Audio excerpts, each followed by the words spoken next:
साथियों, आज है पॉलिटी एमसीक्यू सीरीज का 10th डे और आज भी हम देखेंगे 10 एमसीक्यू सीरीज को। तो चलिए देखते हैं आज का 10 एमसीक्यू जो कि कॉम्पिटिटिव एग्जाम्स के लिए बहुत ज़्यादा इम्पोर्टेंट है। अगर आप लोग इससे पहले के क्वेश्चंस को ना देखे होंगे तो आप लोग प्लेलिस्ट में जा करके देख सकते हैं। ठीक है, चलिए हम देखते हैं आज का फर्स्ट क्वेश्चन। आज का फर्स्ट क्वेश्चन है, बताया जा रहा है कि विच house can introduce a money bill in state legislature. तो कौन सा हाउस जो है वो इंट्रोड्यूस करता है मनी बिल को इन ए स्टेट लेजिस्लेचर में। ठीक है, तो इसका राइट आंसर क्या हो जाएगा? तो इसका राइट आंसर हो जाएगा, पहले ऑप्शंस देखो, legislative council, legislative assembly, governor या हाई कोर्ट। तो इसका राइट आंसर क्या हो जाएगा? इसका राइट आंसर हो जाएगा ऑप्शन नंबर बी। कौन सा हो जाएगा? ऑप्शन नंबर बी जो है वो इसका राइट आंसर हो जाएगा। लेजिस्लेटिव असेंबली जो है वो क्या करता है? इंट्रोड्यूस करता है मनी बिल को स्टेट लेजिस्लेचर में। ठीक है, स्टेट लेजिस्लेचर कहें तो क्या होगा? स्टेट लेजिस्लेचर कहें तो स्टेट में जैसे कि सेंट्रल में क्या होता है? पार्लियामेंट को हम पार्लियामेंट मतलब क्या समझते हैं? लोकसभा और राज्यसभा। ठीक है, लोकसभा और राज्यसभा समझते हैं ना। उसी प्रकार से स्टेट लेजिस्लेचर का मतलब होता है, स्टेट लेजिस्लेचर का मतलब क्या होता है? उसमें होता है कि लेजिस्लेटिव काउंसिल और लेजिस्लेटिव असेंबली। तो क्या होता है स्टेट लेजिस्लेचर का मतलब? तो इसका मतलब होता है लेजिस्लेटिव काउंसिल और लेजिस्लेटिव असेंबली। ठीक है, ये जो होता है स्टेट में काम करता है। ठीक है, और वहीं हम पार्लियामेंट का बात करें तो वहाँ पे लोकसभा और राज्यसभा होता है। क्या होता है? लोकसभा और राज्यसभा। ठीक है, चलिए हम देखते हैं इसके बारे में कुछ इंपॉर्टेंट पॉइंट्स को और ये कैसे सही आंसर होगा लेजिस्लेटिव असेंबली। तो इसके बारे में भी हम देखेंगे। इसका राइट आंसर क्या हो जाएगा? ऑप्शन नंबर बी जो है वो इसका राइट आंसर हो जाएगा। ठीक है, हम देखते हैं कि मनी बिल जो है ना, मनी बिल जो है कहाँ पे? स्टेट में। मनी बिल जो है वो इंट्रोड्यूस किया जाता है कहाँ पे? Only in the state legislature. कहाँ पे? केवल स्टेट लेजिस्लेचर में। और वही बात करें हम सेंट्रल लेवल पे, यानी कि पार्लियामेंट में, तो पार्लियामेंट में जो है वो कहाँ मनी बिल को इंट्रोड्यूस किया जाता है? तो पार्लियामेंट में जो है मनी बिल को इंट्रोड्यूस किया जाता है लोकसभा में। कहाँ पे? लोकसभा में। लोकसभा में जो है वो इंट्रोड्यूस किया जाता है मनी बिल को पार्लियामेंट में। ठीक है, तो इम्पोर्टेंट पॉइंट्स था, इसको याद रखना। ठीक है, चलिए हम देखते हैं कुछ इसके कॉन्स्टिट्यूशनल बेसिस को। ठीक है, तो ए मनी बिल जो है ना, in a state can be introduced only in state legislature. Money bill जो है वो स्टेट में कहाँ पे इंट्रोड्यूस किया जाता है? तो केवल और केवल स्टेट के लेजिस्लेटिव असेंबली में जो है वो इंट्रोड्यूस किया जाता है। ठीक है, and only with the prior recommendations of the governor. उसके लिए क्या होता है? रिकमेंडेशंस पहले जरूरी पड़ता है किसका? गवर्नर का। जैसे कि प्रेसिडेंट का यूनियन गवर्नमेंट यानी पार्लियामेंट में ज़रूरत पड़ता है, और यहाँ पे गवर्नर का जो है वो रिकमेंडेशंस की ज़रूरत पड़ता है मनी बिल के लिए। ठीक है, चलिए हम देखते हैं कुछ इंपॉर्टेंट पॉइंट्स को और इसके बारे में। तो इसके बारे में देखें तो मनी बिल जो है ना, मनी बिल में क्या होता है? तो मनी बिल में जो है फाइनेंस से रिलेटेड कुछ बात होता है। ठीक है, फाइनेंस से रिलेटेड बिल होता है। ठीक है, जैसे कि टैक्स हो गया, बजट हो गया, उसका एक्सपेंडिचर कितना खर्च किया जा रहा है, ये सब के बारे में जो है वो लिखा होता है। रेवेन्यू को, लोन्स को लेकर के जो है ना वो मनी बिल में चर्चा किया गया रहता है।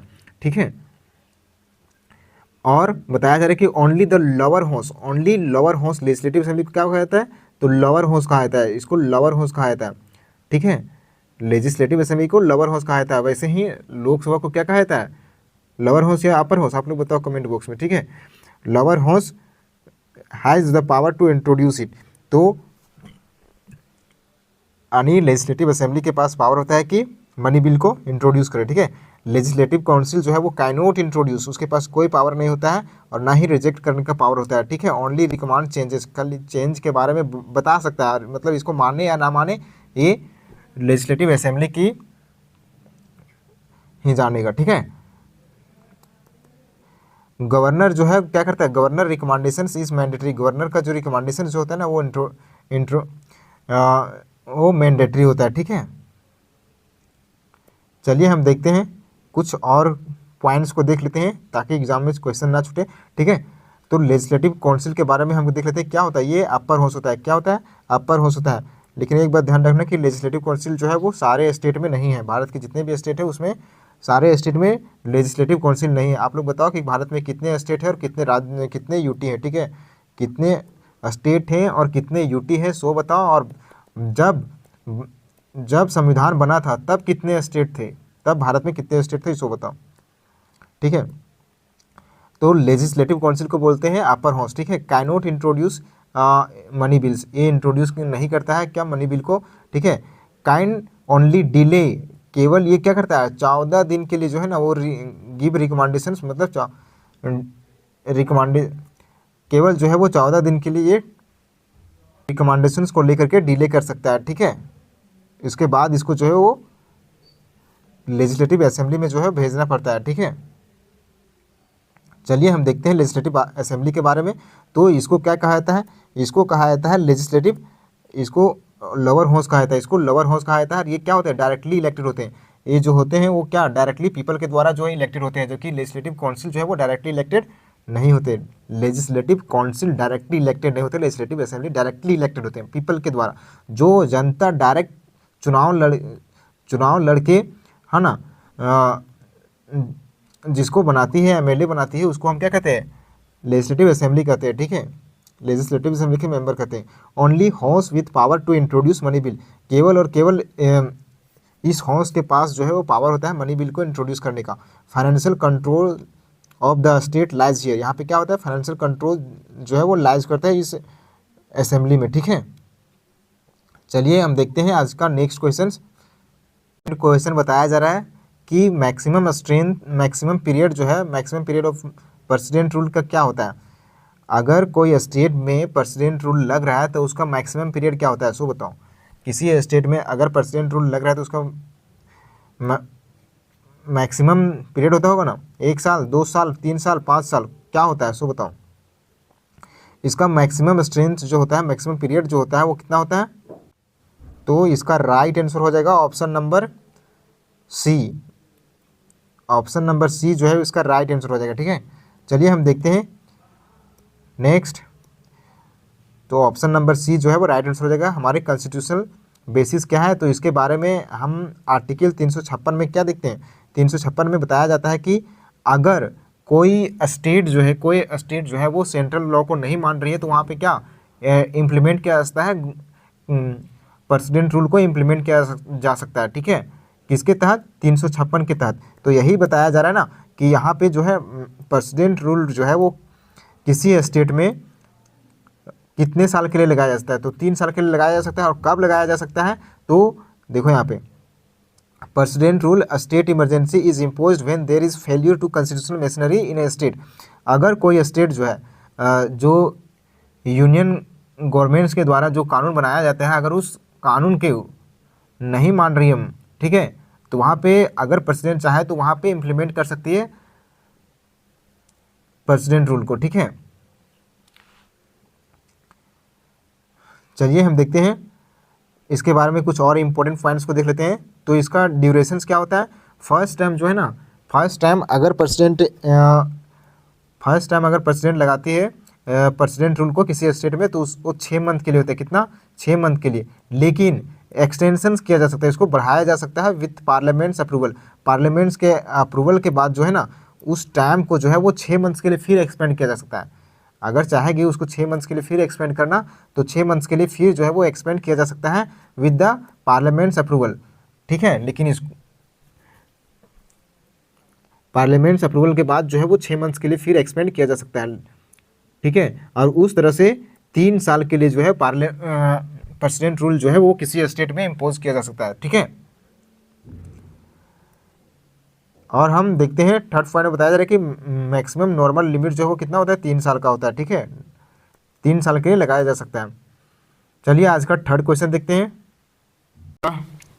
थर्ड क्वेश्चन को देखते हैं अब।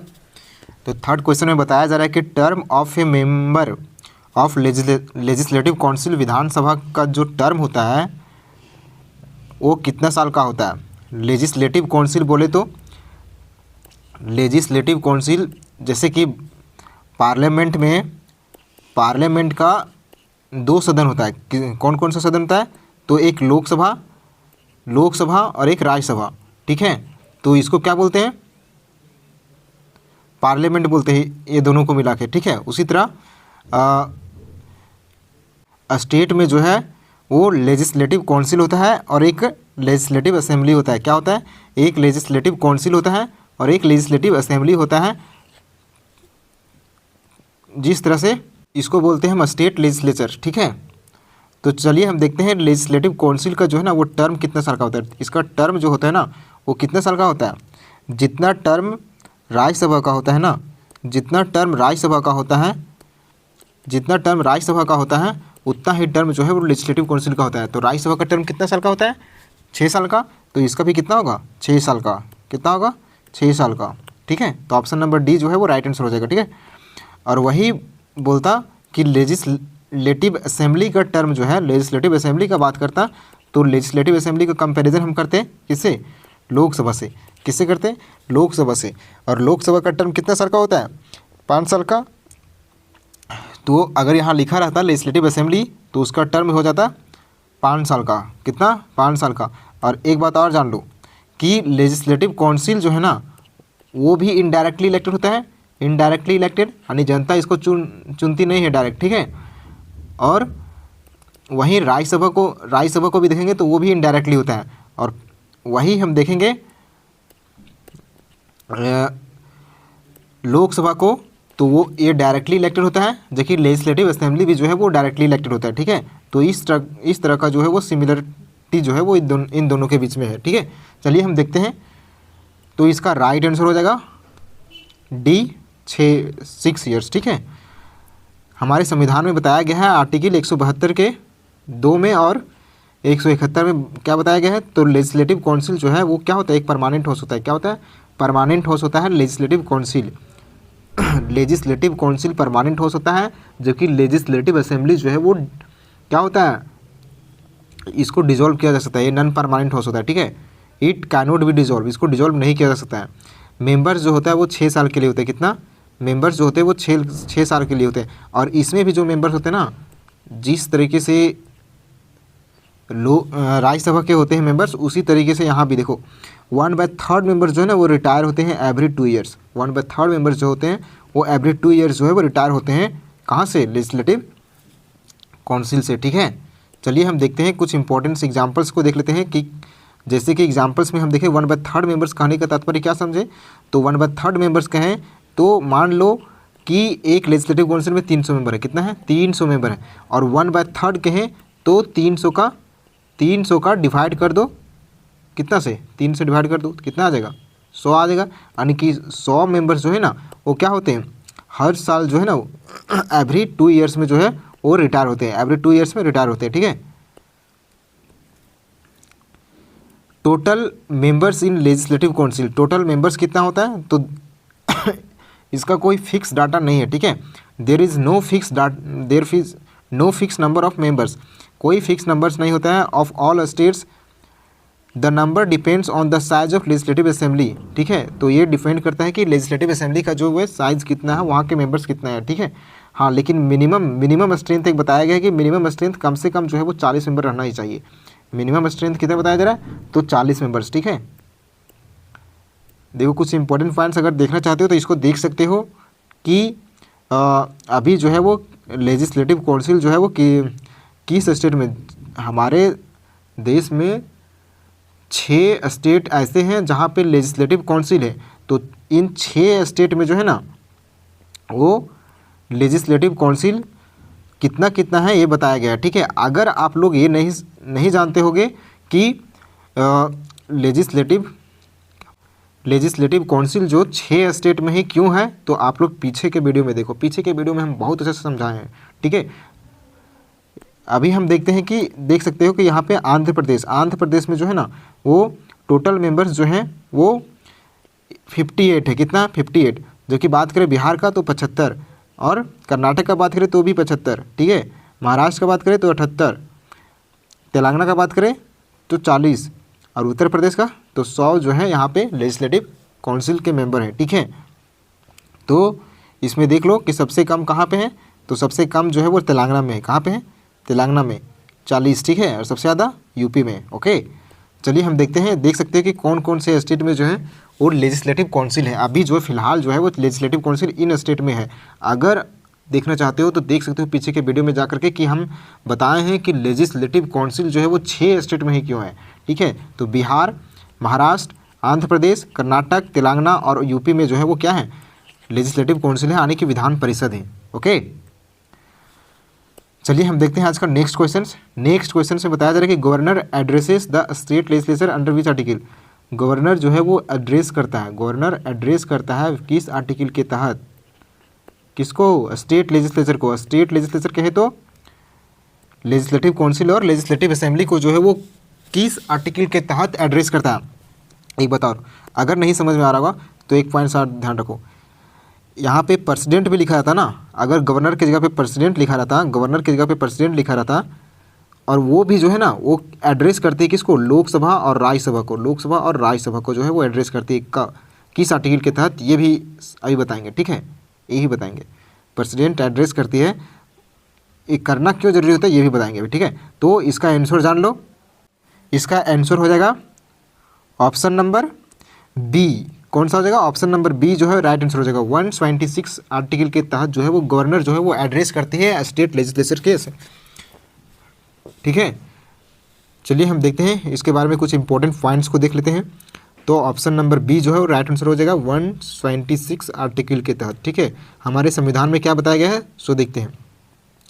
तो the governor address the state legislative assembly और लेजिस्लेटिव काउंसिल और लेजिस्लेटिव असेंबली को जो है वो क्या करते हैं, एड्रेस करते हैं गवर्नर एवरी ईयर्स, यहाँ ध्यान रखना, कब, एवरी ईयर्स, हर एक साल, under article 126 of Indian constitution. किस आर्टिकल के तहत, 176 के तहत जो है वो हर एक साल गवर्नर जो है वो एड्रेस करती है, कब, देखो यहाँ पे लिखा हुआ क्या, first session of general elections. First sessions कहे तो जैसे कि पार्लियामेंट का कितना सेशन होता है, तीन सेशन याद करने का एक ट्रिक बता देते हैं, BMW कार, ठीक है, BMW कार नहीं तो 3 सेशन जो होता है, जैसे बजट सेशन, मानसून सेशन और विंटर सेशन, ठीक है। तो ये 3 सेशन होता है जो कि पार्लियामेंट में चलता है। तो फर्स्ट सेशन में यानी कि साल का जो पहला सेशन जो चलेगा ना, साल का जो ही पहला सेशन चलेगा उसमें जो है वो गवर्नर को एड्रेस करना पड़ता है, बताना पड़ता है कि इस वर्ष जो है ना सरकार किस ग्रोथ से, किस चीज़ से चल रही है, मतलब किस तरीके से जो है ना कार्यभार संभाला जा रहा है, यानी कि सब चीज़ बताना पड़ता है किसको, गवर्नर को। और वही पार्लियामेंट में किसको बताना पड़ता है, तो उसको प्रेसिडेंट को बताना पड़ता है, ठीक है। प्रेसिडेंट को बताना पड़ता है कहाँ पे, या तो ज्वाइंट सिटिंग करके, यानी कि लोकसभा और राज्यसभा को एक साथ बिठा करके प्रेसिडेंट बताती है, और जबकि यहाँ पे स्टेट में लेजिस्लेटिव काउंसिल अगर है तो फिर लेजिस्लेटिव काउंसिल और लेजिस्लेटिव असेंबली को साथ में बैठा करके जो है वो एड्रेस करना पड़ता है गवर्नर को, ठीक है। कुछ और इम्पोर्टेंट पॉइंट्स को देख लेते हैं। अंडर 126 आर्टिकल के तहत बताया जाता है कि this is called the governor address. इसको क्या कहता है, गवर्नर एड्रेस कहा जाता है, ठीक है। इसके बारे में और बात करें तो 126 जो है वो एनुअल गवर्नर एड्रेस क्या होता है, साल में एक बार जो है गवर्नर एड्रेस करते हैं किसको, असेंबली को, ठीक है। इट इज़ कॉन्स्टिट्यूशनल ड्यूटी, यानी मैंडेटरी है, ये क्या है, जरूरी है। और वही बात करें हम प्रेसिडेंट का बात करते हैं तो प्रेसिडेंट किस आर्टिकल के तहत करते हैं, याद रखना 87, किसके तहत, 87, और गवर्नर 126, ठीक है। आई होप आपको ये चीज़ समझ में आया होगा, नहीं समझ में आया होगा तो कमेंट करो, ठीक है। नेक्स्ट क्वेश्चन देखते हैं आज का 5th क्वेश्चन। तो आज का फिफ्थ क्वेश्चन बताया जा रहा है कि governor discretionary power are mentioned under. Governor का जो डिस्क्रिशनरी पावर जो है ना, गवर्नर का जो डिस्क्रिशनरी पावर है वो मेंशन किया गया है किस आर्टिकल में। तो गवर्नर का डिस्क्रिशनरी पावर, सबसे पहले हम इसका राइट आंसर हो जाएगा, इसका राइट आंसर देख लेते हैं, फिर हम समझेंगे कि डिस्क्रिशनरी पावर क्या होता है, ठीक है। डिस्क्रिशनरी पावर जो है वो क्या होता है, अगर नहीं समझ में आ रहा होगा तो इसको भी समझाएंगे, ठीक है। कोई भी चीज़ जो है ना, जो चीज़ ना समझ में आया हो उसको कमेंट कर देना, ठीक है, केवल कमेंट कर देना, हम बता देंगे उसको अच्छे से। तो इसका राइट आंसर हो जाएगा, इसका राइट आंसर हो जाएगा option number C. Option number C जो है वो राइट आंसर हो जाएगा, ठीक है। आर्टिकल 163 के तहत बताया जाता है कि गवर्नर जो है वो डिस्क्रिशनरी पावर के बारे में बताया जाता है, ठीक है। Option number C right answer हो जाएगा, ओके। सी राइट आंसर हो गया। अब हम देखते हैं इसके बारे में कुछ। आर्टिकल 163 में बताया जा रहा है क्या, गवर्नर के डिस्क्रिशनरी पावर के बारे में, ठीक है। तो डिस्क्रिशनरी पावर क्या होता है ये समझो।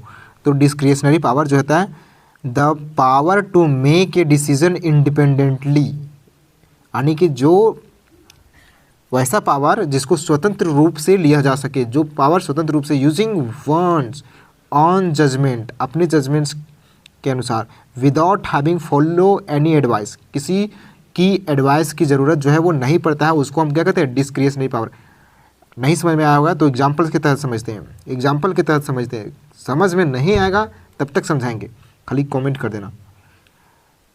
तो गवर्नर जो है वो डिस्क्रिशनरी पावर के बारे में हम एग्जाम्पल के तहत समझते हैं। व्हेन नो पार्टी, जब कोई पार्टी जो है ना gets majority in a state,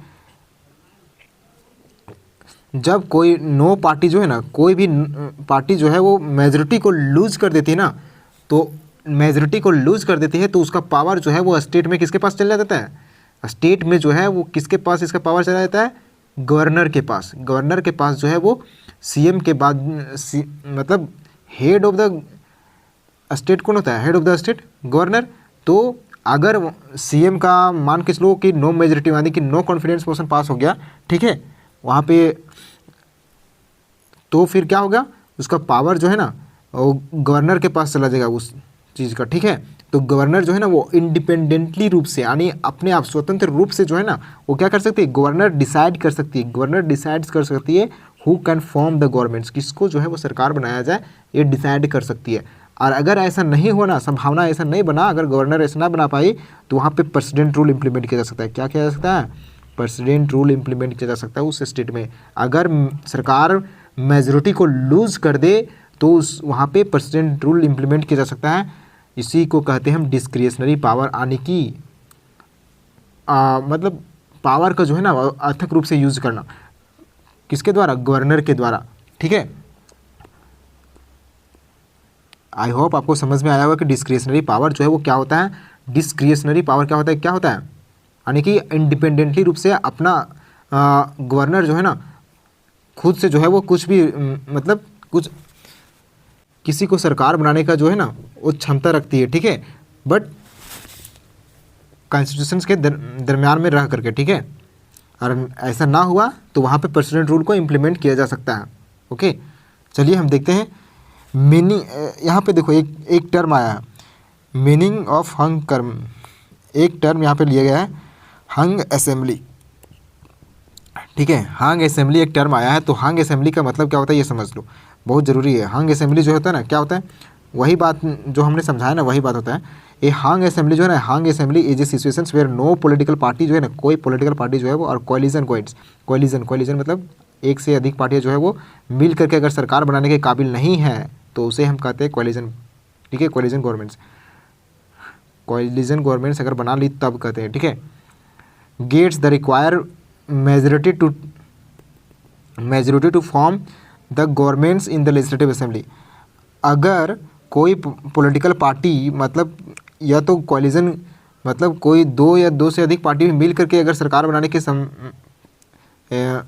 काबिल नहीं है ना, तो हम क्या कहेंगे, वो हंग असेंबली। क्या है हंग असेंबली, यानी कि असेंबली जो है ना वो मेजोरिटी ऑफ द मेंबर्स जो है ना वो सत्ता में नहीं है, ठीक है। तो इसमें कह सकते हैं कि सिंपल वर्ड्स में no party has enough to seats form of governments, यानी कि गवर्नमेंट बनाने के लिए किसी पार्टी के पास जो है वो इनफ सीट नहीं है, उसे हम कहेंगे, क्या कहेंगे, हंग असेंबली। आई होप आपको हंग असेंबली जो है वो समझ में आया होगा, डिस्क्रिशनरी पावर समझ में आया होगा। चलिए हम देखते हैं नेक्स्ट कॉन्सेप्ट को, और इसमें बताया जा रहा है कि अब हम देखते हैं जो डिस्क्रिशनरी पावर था ना उसको प्रेसिडेंट को लेकर के। तो प्रेसिडेंट को लेकर के बात करें डिस्क्रिशनरी पावर का, तो when no party gets majority in the Lok Sabha, जब लोकसभा में जो है वो कोई भी पार्टी जो है ना उसके पास मेजोरिटी ना हो तो उसे हम कहेंगे डिस्क्रिशनरी पावर का जो है ना, डिस्क्रिशनरी पावर जो है ना वो यूज़ कर सकती है कौन, प्रेसिडेंट। कौन यूज़ कर सकती है, प्रेसिडेंट, ठीक है। प्रेसिडेंट जो है ना वो चूज कर सकती है who will be invite to form of governments, ठीक है, किसको सरकार बनाया जाए इसके लिए इन्वाइट कर सकती है, ठीक है। इसी को कहते हैं हम डिस्क्रिशनरी पावर। आई होप आपको समझ में आया होगा, ठीक है। डिस्क्रिशनरी पावर, हंग असेंबली, ये सब समझ में आया होगा, ठीक है। चलिए हम देखते हैं next, power of governor to grant pardon under, यानी कि पार्डन क्षमा करने का जो है ना, क्षमा करने का किसी प्रकार का गवर्नर के पास जो है ना वो किस आर्टिकल के तहत है। मान के चलो किसी को डेथ किसी को फांसी का सज़ा सुनाया गया, ठीक है, तो वो सज़ा जो है वो माफ़ करने का अधिकार जो है ना गवर्नर के पास किस आर्टिकल के तहत है। तो इसका राइट आंसर क्या हो जाएगा, इसका राइट आंसर हो जाएगा 161। क्या हो जाएगा 161। ऑप्शन नंबर फर्स्ट जो है वो इसका राइट आंसर हो जाएगा, 161 जो है राइट आंसर हो जाएगा, ठीक है। अब क्यों होगा सो देखो इसके बारे में बताएंगे। तो बताया जा रहा है कि 161 के तहत जो है वो गवर्नर जो है वो क्या कर सकती है, क्षमा माफ़ कर सकती है, ठीक है, ध्यान रखो। चलिए हम देखते हैं कुछ कॉन्स्टिट्यूशन में जो बताया गया है। तो the governor of a state has the power to grant pardons, यानी कि स्टेट में जो है ना गवर्नर के पास ये पावर है कि वो पार्डन कर सकती है, क्षमा माफ़ कर सकती है, ठीक है। रिप्राइब्स, रिस्पाइट्स, रिमिजन्स और punishments under any law relating to offences committed to in the state, यानी कि आर्टिकल 161 के तहत जो है वो गवर्नर जो है वो क्या कर सकती है, माफ़ कर सकती है, किसी भी अपने पावर का यूज़ करके जो है ना किसी को माफ़ कर सकती है, ठीक है। चलिए हम देखते हैं इसके बारे में कुछ इंपॉर्टेंट पॉइंट्स को। उसी प्रकार से जो है ना वो सिमिलर रूप से प्रेसिडेंट जो है ना, प्रेसिडेंट भी अपने पावर का यूज़ करके आर्टिकल 72 के तहत जो है वो क्या कर सकती है, माफ़ कर सकती है। जैसे कि डेथ सेंटेंस हो गया, इम्प्रिजनमेंट हो गया, फाइन अगर लग रहा है तो क्या इसको माफ़ किया जा सकता है, किसके तहत, तो प्रेसिडेंट और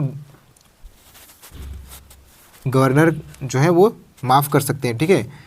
governor can grant pardon, governor जो है वो पार्डन कर सकते हैं स्टेट ऑफेंसेस इंक्लूडिंग जैसे कि डेथ सेंटेंस हो गया, इम्प्रिजनमेंट हो गया, फाइन हो गया, ठीक है। आई होप आपको ये चीज़ समझ में आया होगा।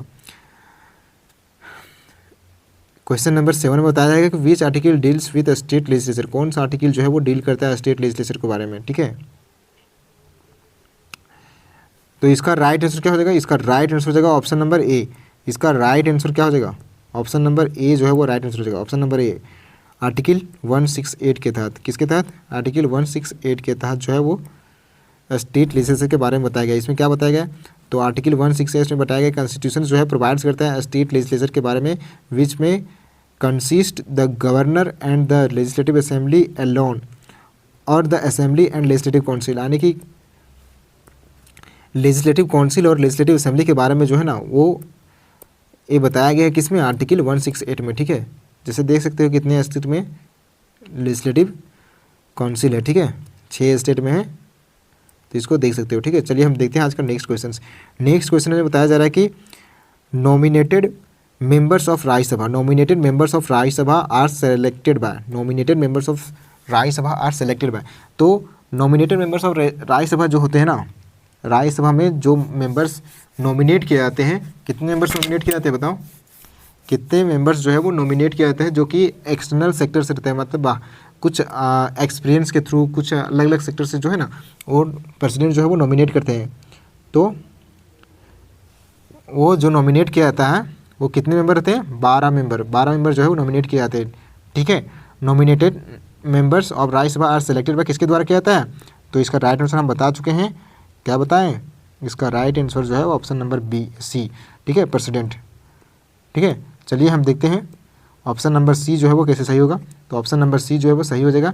आर्टिकल 80 फर्स्ट के ए में बताया गया है कॉन्स्टिट्यूशन में कि प्रेसिडेंट जो है ना में नॉमिनेट करते कितने मेंबर्स को, 12 मेंबर्स को, कहाँ पे, राज्यसभा में हो है स्पेशल नॉलेज और प्रैक्टिस एक्सपीरियंस, जिसके पास जो है वो स्पेशल नॉलेज हो, यानी जिस इंसान के पास स्पेशल नॉलेज के थ्रू और उसके पास प्रैक्टिकल एक्सपीरियंस हो, तो उसे राज्यसभा का सदस्य जो है नॉमिनेट किया जाता है, किसके तहत, यानी प्रेसिडेंट जो है वो उसको राज्यसभा का सदस्य जो है नॉमिनेट कर सकते हैं, ठीक है। चलिए हम देखते हैं कौन कौन से सेक्टर के लोगों को लिया जाता है। तो लिटरेचर से रिलेटेड, ठीक है, साइंस से रिलेटेड, आर्ट से रिलेटेड और सोशल सर्विस से रिलेटेड पर्सनस को जो है वो राज्यसभा का मेंबर्स अपॉइंट किया जाता है, ठीक है। This members are not elected, ये मेंबर्स जो है ना वो इलेक्टेड नहीं होते हैं बाय एनी स्टेट और असेंबली, ठीक है, ये नॉमिनेट किए जाते हैं प्रेसिडेंट के द्वारा, ठीक है। Legislative assembly can be dissolve by, legislative assembly जो है वो डिसॉल्व किया जा सकता है किसके द्वारा, तो लेजिस्लेटिव असेंबली को डिसॉल्व किसके द्वारा किया जा सकता है, बताओ, इतना समझाने के बाद नहीं समझ में आएगा तो फिर दिक्कत होगा। लेजिस्लेटिव असेंबली जो है वो डिसॉल्व किसके द्वारा किया जा सकता है? नहीं समझ में आ रहा क्या? देखो यहाँ पे प्रेसिडेंट किसको, क्या लोकसभा और राज्यसभा में किसको डिसॉल्व कर सकती है? सबसे पहली बात, किसको डिसॉल्व किया जा सकता है? लोकसभा और राज्यसभा में किसको डिसॉल्व किया जा सकता है? सो बताओ, लोकसभा और राज्यसभा में किसको डिसॉल्व किया जा सकता है? किसको? लोकसभा को। हाँ ठीक है। और वही बात करें, लेजिस्लेटिव असेंबली जो है वो डिसॉल्व किया जा सकता है किसके द्वारा? अगर प्रेसिडेंट डिसॉल्व कर सकती है तो गवर्नर डिसॉल्व कर सकता है कि नहीं? गवर्नर भी डिसॉल्व कर सकता है, ठीक है। स्टेट असेंबली को जो है गवर्नर डिसॉल्व कर सकता है। किसको? गवर्नर डिसॉल्व कर सकता है स्टेट असेंबली को, ठीक है। तो हम देखते हैं इसके बारे में कुछ इंपॉर्टेंट पॉइंट्स को। ऑप्शन नंबर ए जो है वो राइट आंसर हो जाएगा, गवर्नर। हमारे संविधान में क्या बताया गया है? हमारे संविधान में बताया गया है द गवर्नर में dissolve the legislative assembly. Legislative assembly को जो है वो गवर्नर डिसॉल्व कर सकते हैं ऑफ द स्टेट। कहाँ पे? स्टेट में, ठीक है। इसके बारे में और कुछ इंपॉर्टेंट पॉइंट्स देख लेते हैं। तो इंपॉर्टेंट पॉइंट्स के रूप में हम देखें तो governor usually acts on the advice of the chief minister और काउंसिल मिनिस्टर। गवर्नर जो है ना यूजुअली काम किसके हेल्प से करते हैं? तो चीफ मिनिस्टर और काउंसिल मिनिस्टर के हेल्प से जो है वो काम करते हैं, ठीक है। और देखें तो डिसोल्यूशंस जो है dissolutions can happen before 5 years term in special circumstances. Dissolution जो है वो किया जा सकता है 5 साल से पहले जो है वो डिसोल्यूशन किया जा सकता है। किसको? लेजिस्लेटिव असेंबली को, ठीक है। Loss of majority in assembly, अगर मेजोरिटी लॉस कर देगा तो वहाँ पे क्या उसको डिसॉल्व हो जाएगा खुद ब खुद, ठीक है। यानी वहाँ का मंत्री अगर सीएम मेजोरिटी को लूज कर देगा तो वो असेंबली जो है वो डिसॉल्व हो जाएगा। या फिर ड्यूरिंग प्रेसिडेंट रूल अगर लागू हो जाएगा आर्टिकल 356 के तहत तो क्या होगा? गवर्नर पावर जो है ना वो एक्सरसाइज यानी बढ़ जाएगा, प्रेसिडेंट अप्रूवल, ठीक है। गवर्नर का पावर जो है उस स्टेट में बढ़ जाएगा जहाँ पे जिस स्टेट में प्रेसिडेंट रूल इम्प्लीमेंट हो जाएगा, ठीक है। चलिए हम देखते हैं कुछ और इंपॉर्टेंट पॉइंट्स को देख लेते हैं जल्दी से। गवर्नर को लेकर के कॉन्स्टिट्यूशनली ऑथराइज अंडर आर्टिकल 174 के 2 के तहत, ठीक है। Kind dissolve assembly on the advice of CM और स्पेशल सर्कमस्टांसेस, ठीक है। असेंबली को डिसॉल्व किया जा सकता है on the advice of CM और स्पेशल सर्कमस्टांसेस के तहत जो है वो डिसॉल्व किया जाता है असेंबली को, ठीक है। चीफ मिनिस्टर के बारे में देख सकते हैं कि सीएम को कोई भी अधिकार नहीं होता है डिसॉल्व करने को असेंबली का लेकर के, ठीक है। प्रेसिडेंट जो है president dissolve state assembly indirectly during president rule अगर इंप्लीमेंट हो जाएगा तो वहाँ पे क्या होगा? असेंबली डिसॉल्व हो जाएगा। हाई कोर्ट को लेकर के किसी प्रकार का डिसॉल्व लेकर के कोई काम नहीं कर सकती है, ठीक है। अब हम देखते हैं गवर्नर ऑफ 2 और more states can be appointed by. Governor जो है ना 2 या 2 से अधिक राज्यों का हो सकता है। ये कौन अपॉइंट करता है? कौन अपॉइंट करता है बताओ? कौन अपॉइंट कर सकता है इसके बारे में बताओ? तो गवर्नर को जो अपॉइंट करता है कौन करता है? प्रेसिडेंट। राइट आंसर क्या हो जाएगा? Option number B. Option number B right answer हो जाएगा, ठीक है। प्रेसिडेंट जो है वो राइट आंसर हो जाएगा। चलो हम देखते हैं कुछ इंपॉर्टेंट पॉइंट्स जल्दी से। Article 153 same person can be governor और 2 और मोर स्टेट्स। गवर्नर जो है वो आर्टिकल 153 के तहत जो है वो क्या होता है? एक से ज़्यादा स्टेट का जो है गवर्नर रह सकता है, ठीक है। इसके बारे में कुछ इंपॉर्टेंट पॉइंट्स और देख लेते हैं। Appointment power lies with the president of India. Appointment power जो है वो किसके लाई करता है? तो प्रेसिडेंट ऑफ इंडिया के ऊपर। Done on the advice of the union council of ministers, यानी कि वो एडवाइस ले सकते हैं किसके द्वारा? तो यूनियन काउंसिल ऑफ मिनिस्टर के द्वारा जो है वो एडवाइस ले सकते हैं। एग्जाम्पल 1 गवर्नर जो है फॉर मल्टीपल स्मॉल स्टेट्स या यूटी के रह सकते हैं, ठीक है। Thank you. आज का क्वेश्चन इतना ही था। Take care, bye bye. और अगर कुछ प्रॉब्लम होगा तो पूछ देना कमेंट बॉक्स में। Thank you.